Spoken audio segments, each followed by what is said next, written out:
جنگ جیتی، اس میں میڈیا کا، اینکرز کا، جرنلسٹ کا، رپورٹرز کا، میڈیا ہاؤسز کا بڑا فعال کردار ہے. اور میں یہ کہا کرتا ہوں کہ ہم انٹرنیشنل میڈیا پہ پاکستان کی جنگ لڑے تھے تو ہمیں گھر کی فکر نہیں تھی. ہمیں پتہ تھا کہ گھر جو ہے وہ محفوظ ہاتھوں کے اندر ہے، اور جو ذمہ دارانہ صحافت پاکستان کے میڈیا ہاؤسز اور صحافیوں کی طرف سے کی گئی ہے، پوری دنیا اس کی تعریف کر رہی ہے.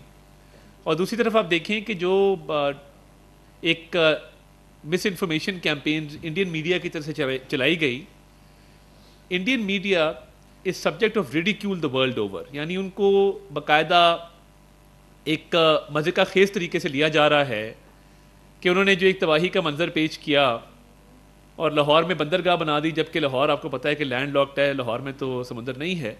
بٹ انڈین میڈیا کے مطابق لاہور میں بھی سمندر آ گیا، ملتان میں بھی سمندر آ گیا. اور ان کے تمام میڈیا ہاؤسز نے، اور باقاعدہ ان کی جو ایک مس انفارمیشن کیمپین تھی، وہ دنیا کے عالمی جریدوں نے اس کو کوٹ کیا کہ یہ کس طریقے سے ایک پروپیگنڈا چلایا گیا. تو الحمدللہ ہم نے اس پروپیگنڈا کو بھی اللہ تعالیٰ کے فضل سے بڑے فعال طریقے سے کاؤنٹر کیا. وہ منسٹری آف انفارمیشن ہو، وہ ISPR ہو، وہ ہمارے میڈیا ہاؤسز ہوں. تو ہم یہ سمجھتے ہیں کہ پاکستان نے ایز اے رسپانسبل اسٹیٹ، اور ایک ایسی اسٹیٹ جس کے خلاف ایک اگریشن چل رہا تھا ان پرووکڈ، پاکستان نے جس طریقے سے رسپونڈ کیا، اس پہ باقاعدہ کیس اسٹڈیز جو ہیں وہ دنیا میں جا رہی ہیں. اور اس جنگ میں آپ نے دیکھا کہ جس طریقے سے فیلڈ مارشل سید عاصم منیر، ان کی لیڈرشپ، اور انہوں نے جس طریقے سے وار اسٹریٹجی کے حوالے سے ایک فعال کردار ادا کرتے ہوئے پاکستان کی عزت وقار کو بلند کیا، یہ اللہ تعالیٰ کی خاص مہربانی ہے. اور ایک بہت اچھی coordination between him and services chiefs, air chief کا جو کردار تھا، اور جس طریقے سے ان کے جہاز گرائے گئے. تو یہ ملٹری ایک ڈومیننس، نیریٹو کی ڈومیننس، ڈپلومیسی کی ڈومیننس، اللہ تعالیٰ نے تینوں مارکوں پہ جو ہے وہ پاکستان کو فتح دی. اور مارکہ حق اور آپریشن بنیاد المرصوص ہمیشہ جو یاد رکھا جائے گا تاریخ میں، کہ کس طریقے سے پاکستانی قوم اکٹھی ہوئی اور پاکستانی قوم نے یکجا ہو کے اور یک زبان ہو کے پورے طریقے سے اپنے ملک کے لیے، اپنے ملک کے دفاع کے لیے ایک بہت اہم کردار ادا کیا. تو دوسری طرف میں دیکھ رہا ہوں کہ بھارت کی جو ایک فرسٹریشن ہے، اور اب ان کو کیونکہ بیانیے میں بھی شکست ہو گئی، ڈپلومیٹک فرنٹ پہ بھی شکست ہو گئی، اور ملیٹری بھی ہماری افواج پاکستان نے led by field marshal Syed Asim Munir جو ان کو ماری ہے، اور جس طریقے سے یہ بھارت کو بہت بری شکست کا سامنا کرنا پڑا. تو اب ان کے پاس کوئی بات نہیں ہے کرنے کو، خفت مٹانے کی کوشش کر رہے ہیں، کبھی ایک بہانہ کبھی دوسرا بہانہ. اور آپ دیکھیں گے کہ ان کے جلسوں کے اندر لوگوں کی تعداد کم ہے، مگر پروپیگنڈا پھیلانے کی کوشش کر رہے ہیں. اب ان کے اپنے لوگ نہیں سن رہے، سوال کر رہے ہیں ان سے. تو یہ پاکستان کی فتح تھی الحمدللہ، افواج پاکستان کی فتح تھی، پاکستان کی قوم کی، عوام کی فتح تھی. مگر یہ جو دہشت گردی ہے، اس حوالے سے میں ضرور بات کرنا چاہتا ہوں کہ دہشت گردی پاکستان کے اندر اور باقی ممالک کے اندر جو بھارتی اسپانسر دہشت گردی ہے، بھارت نے دہشت گردی کو باقاعدہ اپنی فارن پالیسی کا ایک اہم جز بنایا ہے.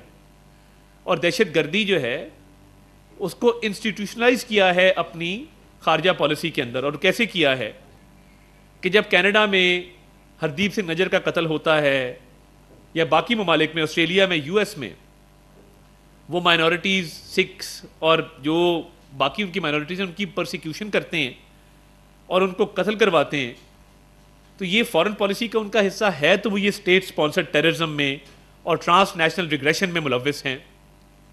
اسی طرح بلوچستان کے حوالے سے جو ہم اب کہہ رہے ہیں کہ یہ فتنہ الہندوستان ہے، جب کلبھوشن یادیو پکڑا جاتا ہے تو یہ بات واضح طور پہ پوری دنیا کے سامنے آ جاتی ہے کہ یہ انڈین نیوی کا ایک کمیشنڈ آفیسر ہے، جس کا کیا کام ہے بلوچستان میں، جو ایک فیک نیم کے تحت، سوڈو نیم کے تحت، فرضی نام کے تحت ایک اپنے آپ کو بزنس مین شو کر کے بلوچستان کے اندر دہشت گردی کی کارروائی میں ملوث ہے. تو یہ پارٹ تھا ان کی فارن پالیسی کا، کہ کیونکہ ان کی فارن پالیسی دہشت گردی کو پروموٹ کرتی ہے، سپورٹ کرتی ہے، اس کا حصہ ہے، اسی لیے کلبھوشن یہاں پہ آپریٹ کر رہا تھا اس فارن پالیسی کے تحت، اور یہ فتنہ الہندوستان کی اس آپریشن کا حصہ تھا. اور آپ دیکھیں گے ان کے ٹی وی چینلز، ان کے اینکرز، ان کے سیاستدان، ان کے حکومتی عہدیداران، ان کے وزراء، ان کو ایک obsession ہے بلوچستان سے، اور بات بات میں بلوچستان کا ذکر کرتے ہیں. تو یہ کیا obsession ہے؟ اور مودی اپنی الیکشن کی تقریروں میں کیوں بلوچستان کا ذکر کرتا ہے؟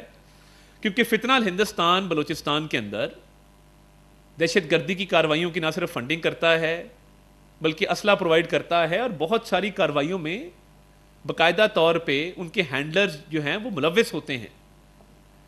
تو یہ تقریروں میں ذکر کرنا بلوچستان کا بار بار، بلوچستان کے حوالے سے مسکنسیپشنز کریٹ کرنا، تو آپ دیکھیں گے کہ فتنہ الہندوستان سے ہماری افواج پاکستان بڑے اچھے طریقے سے نمٹ رہی ہیں، گراؤنڈ فورسز بڑے اچھے طریقے سے ان دہشت گردوں کو جہنم واصل بھی کر رہی ہیں اور ان کے خلاف کاروائیاں بھی کر رہی ہیں. تو یہ وہ اسٹیٹ سپانسرڈ ٹیررزم اور دہشت گردی جب آپ فارن پالیسی کا حصہ بناتے ہیں، یہ اس کے واضح ثبوت ہیں. کلبھوشن اس کا واضح ثبوت ہے کہ بھارت کی فارن پالیسی کا حصہ ہے دہشت گردی. یہ جب اپنی تقریروں میں ذکر کرتے ہیں بلوچستان کا، یہ اس کا واضح ثبوت ہے. اور دیکھیے یہ ان کی ایک تاریخ ہے.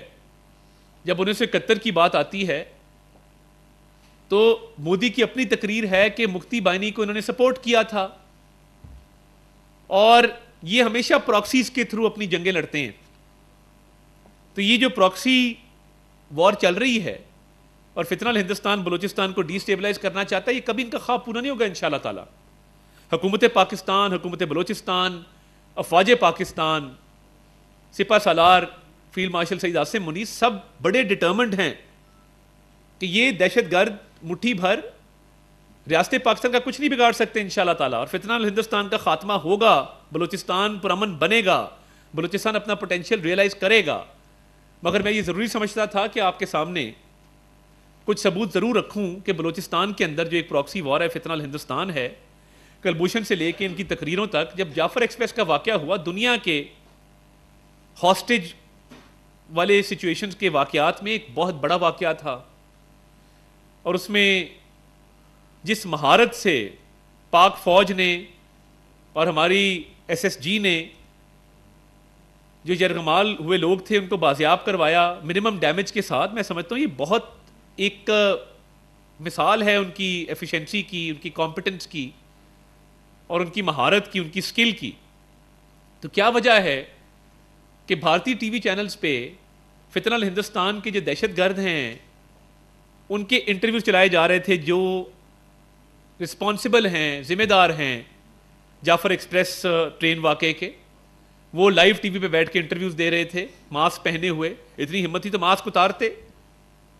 اور وہ فوٹیج جس میں وہ ٹرین کی پٹری کو اڑتے ہوئے دکھایا گیا ہے وہ پاکستان میں اویلیبل نہیں تھی مگر انڈیا میں پہلے ایئر ہو گئی.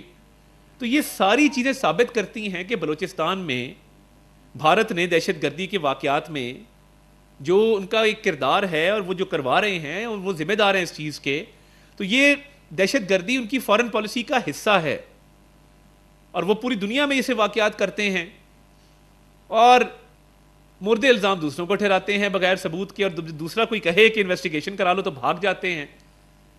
تو یہ ان کی ایک پالیسی ہے باقاعدہ طور پہ. اور جعفر ایکسپریس کا پوری دنیا نے دیکھا کہ بھارت اس پہ بیانیہ بلڈ کر رہا تھا، جشن منایا جا رہا تھا اس پہ. تو یہ جو دہشت گردی کی ان کی پالیسی ہے یہ نہیں چلے گی، اور فتنہ الہندوستان کا بلوچستان سے انشاءاللہ تعالی خاتمہ ضرور ہوگا.